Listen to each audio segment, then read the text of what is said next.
और इस वक्त एक बड़ी खबर सामने आ रही है। अल कायदा का नंबर 2 अल ज़वाहिरी का नया वीडियो सामने आया है। इस वीडियो को अल कायदा की ओर से जारी किया गया है।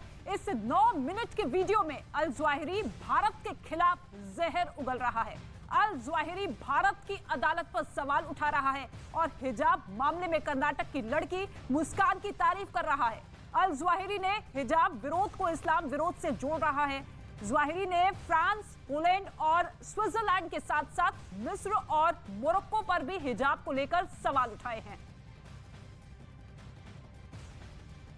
तो अल ज़वाहिरी का ये नया वीडियो सामने आया है जिसमें सीधे तौर पर कट्टर इस्लामवाद का जिक्र करता हुआ और हिजाब मामला जो कि पूरे देश में गरमाता हुआ नजर आया था उसको सही ठहराता हुआ और उस लड़की की भी तारीफ करता हुआ ये अल ज़वाहिरी नजर आया जो कि सीधे तौर पर अल्लाहू अकबर के नारे लगाती हुई नजर आई है। और ऐसे में इस नए वीडियो के बाद लगातार अब कई सवाल उठते हुए हैं क्योंकि इसी नए वीडियो के जरिए वो एक बार फिर से दिखाने की कोशिश कर रहा है कि किस तरीके से कट्टर इस्लामवाद अपने चरम पर है और ऐसे में जो लोग भी इसे बढ़ावा देते हैं तो उसका पुरजोर तरीके से स्वागत किया जा रहा है। अल ज़वाहिरी जिंदा है, इसको लेकर कई सवाल यहां पर उठते हुए दिखाई दिए हैं, लेकिन एक बार फिर से ये जो नया वीडियो जारी किया गया है उसके बाद अब एक बार फिर से सुगबुगाहट तेज होती हुई नजर आ रही है कि क्या वाकई समाज में माहौल बिगाड़ने की अब कोशिश है अपने इस वीडियो के जरिए। और चलिए अब आपको बताते हैं कि अल ज़वाहिरी आखिर कौन है। ग्राफिक्स के जरिए आपको बताने की कोशिश करते हैं। अल ज़वाहिरी को अल कायदा का नंबर 2 कहा जाता है। उसका जन्म मिस्र में हुआ है। ओसामा बिन लादेन की मौत के बाद अल ज़वाहिरी ने ही अल कायदा की कमान संभाली थी। अल ज़वाहिरी का आखिरी वीडियो 9/11 की 20वीं बरसी पर आया था और अब दावा यह किया गया कि वो 2020 में उसकी मौत हो गई। लेकिन एक बार फिर अल ज़वाहिरी का वीडियो सामने आया है जिसे अस-सहाब मीडिया की ओर से जारी किया गया है जो अल कायदा का आधिकारिक विंग है। और ऐसे में अब अल ज़वाहिरी जो कि लगातार अपने वीडियो के जरिए एक बार फिर से बड़ा संदेश देने की कोशिश कर रहा है। लेकिन अल कायदा चीफ अल ज़वाहिरी ने भारत की मुस्लिम छात्रा मुस्कान खान का जिक्र किया। वो वीडियो भी हमने आपको दिखाया कि किस तरीके से एक बार फिर से मुस्कान की तारीफ करता हुआ अल ज़वाहिरी नजर आया। तो आपको बता दें कि अपने वीडियो में अल कायदा चीफ अल ज़वाहिरी ने मुस्लिम छात्रा मुस्कान खान का जिक्र किया है। अब बताते हैं कि मुस्कान खान है कौन। चलिए आपको बताने की कोशिश हम करते हैं। हिजाब विवाद के दौरान मुस्कान खान जो है वो चर्चा में आई थी और यही वजह है कि इसका जिक्र अल ज़वाहिरी ने अपने इस वीडियो में किया है।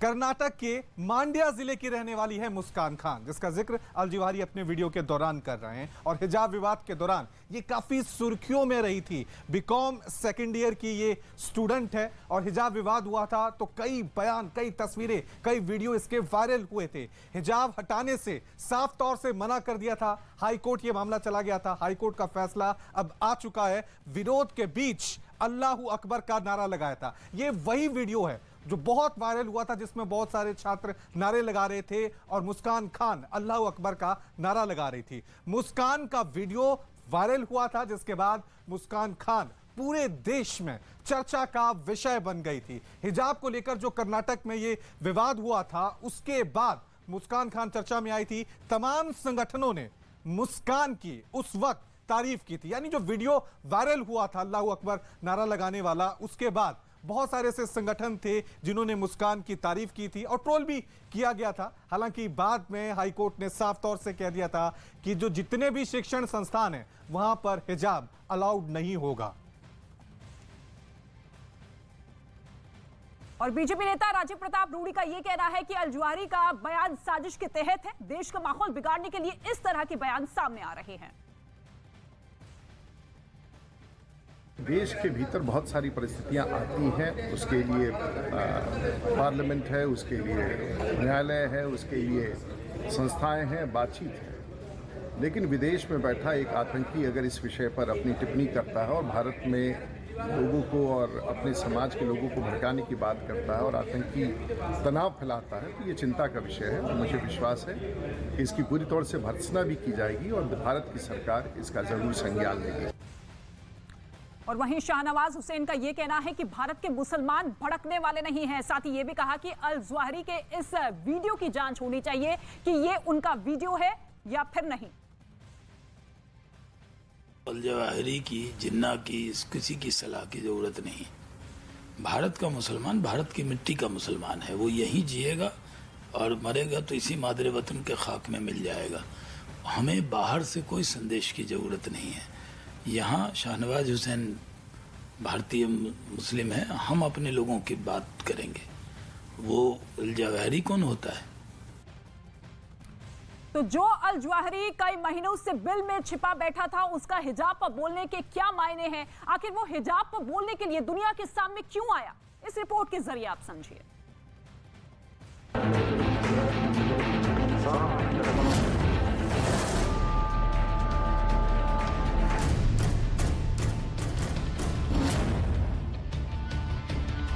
अलकायदा चीफ के मारे जाने की सारी अटकलें गलत साबित हुई हैं। अल जवाहिरी का वीडियो इस बात की तस्दीक कर रहा है कि अलकायदा का चीफ जिंदा है। जवाहिरी का ये वीडियो अल साहब मीडिया की ओर से जारी किया गया है, जो अलकायदा का आधिकारिक विंग है। इससे पहले अल जवाहिरी का आखिरी वीडियो 9/11 की 20वीं बरसी पर आया था और दावा किया गया था कि 2020 में उसकी मौत हो गई। यानी उसकी मौत की खबर एक साजिश के तहत फैलाई गई ताकि उसे छिपाया जा सके। ओसामा के मारे जाने के बाद अल जवाहिरी ने अलकायदा की कमान संभाली थी, लेकिन जब उसकी मौत की खबर पूरी दुनिया में आई तब भी अलकायदा ने इसकी पुष्टि नहीं की। तब भी एक तबके ने इसे शक की नजर से देखा था। बड़ा सवाल है कि अल जवाहिरी ने हिजाब मुद्दे को क्यों चुना। अपने वीडियो में अल जवाहिरी भारत के खिलाफ जहर उगल रहा है। अल जवाहिरी ने हिजाब विरोध को इस्लाम विरोध से जोड़ा है। अपने वीडियो में कर्नाटक की लड़की मुस्कान की तारीफ की है। जवाहिरी ने फ्रांस, हॉलैंड और स्विट्जरलैंड के साथ साथ मिस्र और मोरक्को पर भी हिजाब को लेकर सवाल उठाए हैं। इस्लामिक स्टेट से अलकायदा को कड़ी चुनौती मिली है। 2014 में इराक और सीरिया के बड़े इलाके पर आईएस ने कब्जा कर लिया और तेजी से आईएस का विस्तार हुआ। हालांकि कुछ ही साल में आईएस को कुचल दिया गया। 2019 में IS chief Abu Bakr al Baghdadi को अमेरिका ने मार गिराया, लेकिन अभी भी इसके लड़ाके सक्रिय हैं, छिप छिप कर हमले कर रहे हैं। कई सालों से अल जवाहिरी छिपा रहा, लेकिन इसके लड़ाके भी पाकिस्तान और तालिबान के कुछ इलाके में सक्रिय बताए जाते हैं और जवाहिरी के भी यही होने की बातें होती रही हैं। अमेरिका जब तक अफगानिस्तान में रहा, अलकायदा के खिलाफ लड़ता रहा। ओसामा बिन लादेन को ढेर करने के बाद कई साल अमेरिका अल जवाहिरी को ढूंढता रहा, लेकिन उसे ढूंढ नहीं पाया। 2020 में उसकी मौत की खबर आने लगी और फिर अमेरिका का अफगानिस्तान में अभियान भी ढीला पड़ता गया। अब अमेरिका भी अफगानिस्तान से निकल चुका है। ऐसे में अब जवाहिरी का बाहर आना अमेरिका के लिए नई चुनौती है।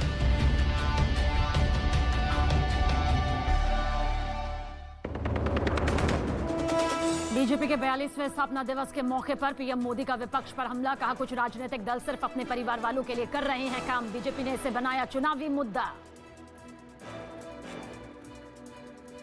कुछ राजनीतिक दल हैं जो सिर्फ और सिर्फ अपने अपने परिवार के हितों के लिए काम करते हैं। यूक्रेन के बूचा पहुंचा न्यूज 18 इंडिया। बूचा में दर्जनों आम लोगों के मिले शव। रूसी सैनिकों पर शहर के आम लोगों की हत्या करने का आरोप। ये जो तबाही हुई है, ये जो बर्बादी है रूस की, उसने ही रूस को पीछे हटने पर मजबूर कर दिया। बूचा में नरसंहार के मुद्दे पर संयुक्त राष्ट्र में घिरा रूस। दूसरे देशों के साथ भारत ने भी जांच की मांग की। जेलेंस्की ने कहा रूसी सैनिकों ने क्रूरता की।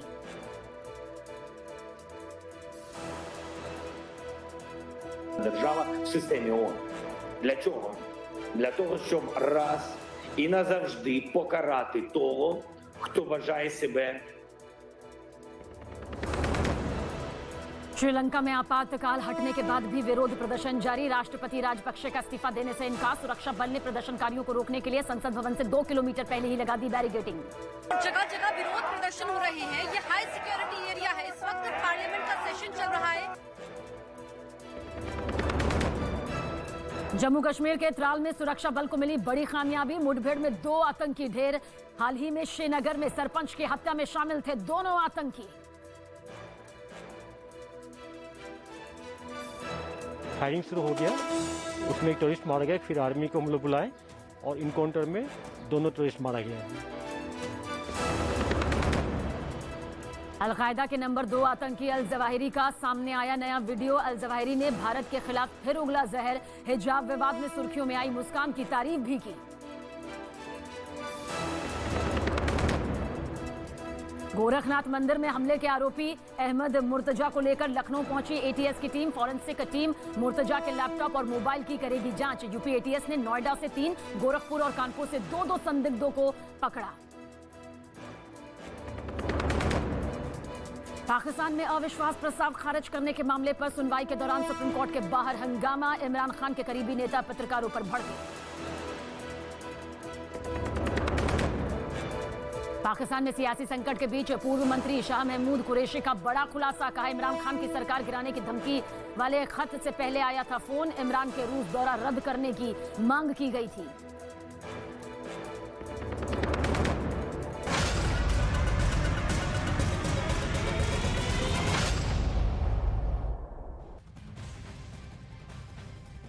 तो पाकिस्तान की सियासत में इस वक्त उबाल मचा हुआ है। सबसे बड़ा सियासी संकट वहां पर नजर आ रहा है। पाकिस्तान में इमरान सरकार चारों तरफ से घिर चुकी है और सरकार के खिलाफ सुप्रीम कोर्ट में सुनवाई भी जारी है। लेकिन उससे से पहले इमरान खान की पार्टी के नेताओं का गुस्सा वहां के पत्रकारों पर किस तरह से फूटता नजर आया, वो अब आप तक पहुंचाने जा रहे हैं। इमरान खान के नेता फवाद चौधरी पत्रकारों पर भड़कते हुए नजर आए। पत्रकारों से ही देखिए किस तरह से भिड़ गए। पाकिस्तानी सुप्रीम कोर्ट के बाहर की ये तस्वीर है जहां पर पत्रकारों के साथ बदसलूकी करते हुए उनसे भिड़ते हुए फवाद चौधरी कुछ इस तरह से नजर आए। सवालों का जवाब यहां पर इस वक्त पाकिस्तान सरकार की तरफ से नहीं दिया जा रहा है। इमरान खान के जो मंत्री हैं फवाद, वो किस तरह से पत्रकारों से भिड़ते हुए नजर आए। देखिए वो वीडियो इस वक्त आपके सामने मौजूद है। पत्रकारों पर कुछ इस तरह से भड़के फवाद चौधरी की पोल यहां पर इस बात की खुलती नजर आ रही है कि जो सवाल जवाब यहां पर किए जा रहे हैं, जिन सवालों को जवाब के तौर पर तराशने की कोशिश यहां पर लोकतंत्र के चौथे स्तंभ के जरिए की जा रही है, उसी पर उल्टा पलटवार करते हुए फवाद चौधरी कुछ इस तरह से नजर आए।